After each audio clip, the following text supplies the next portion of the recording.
ایک صاحب سوال کرتے ہیں، ہر سورت کے شروع میں بسم اللہ ہے لیکن 10ویں پارے میں سورہ توبہ کے شروع میں بسم اللہ نہیں ہے، اس کی کیا وجہ ہے؟ بسم اللہ الرحمن الرحیم۔ مذکورہ سوال کا جواب یہ ہے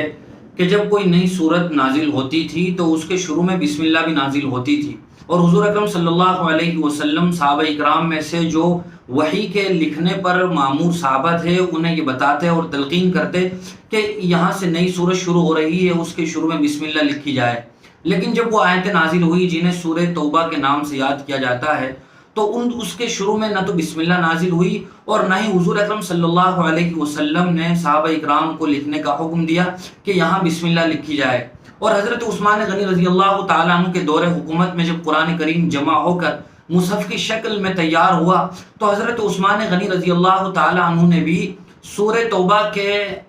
سے موسوم سورت کے شروع میں بسم اللہ نہیں لکھوائی، اور حضرت عثمان غنی رضی اللہ تعالیٰ عنہ نے یہ فرمایا کہ اس سے پہلے جو سورت ہے سورہ انفال اور سورہ توبہ میں جو آیتیں ہیں ان کا آپس میں ربط بھی ہے، یعنی دونوں کا مضمون ایک ہے۔ سورہ انفال کے بعد سورہ توبہ جو ہے ان دونوں کا مضمون اور ان میں جو ٹاپک ہے وہ چلا آ رہا ہے، اس لیے بھی گویا بسم اللہ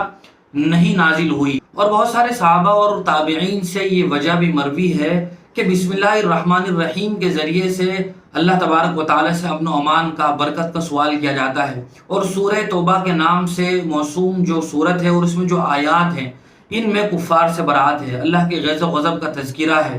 کفار پر پھٹکار ہے، اور بسم اللہ الرحمن الرحیم اور اس سورت کے مضمون کا آپس میں ربط نہ ہونے کی وجہ سے بسم اللہ یہاں موجود نہیں ہے۔ لیکن یہاں ایک مسئلہ یہ جاننا ہمارے لیے ضروری ہے کہ سورہ انفال اور سورہ توبہ کا چونکہ مضمون ایک ہے، اس لیے اگر کوئی آدمی سورہ انفال سے یا اس سے بھی پیچھے سے تلاوت کرتا ہوا آ رہا ہے اور تلاوت کے دوران بیچ میں سورہ توبہ شروع ہو گئی تو وہاں بسم اللہ نہیں پڑھی جائے گی چونکہ لکھی ہوئی بھی نہیں ہے۔ لیکن اگر کوئی آدمی اپنی تلاوت کا آغاز ہی سورہ توبہ سے کر رہا ہے جس کا نام سورہ براءت بھی ہے، وہیں سے ہی اپنی تلاوت کا آغاز کر رہا ہے، تو چونکہ یہ حکم ہے کہ جب کوئی آدمی قرآن مجید کی تلاوت شروع کرے تو اسے اعوذ باللہ پڑھنی چاہیے اور بسم اللہ بھی پڑھنی چاہیے، تو وہ یہاں بسم اللہ پڑھے گا۔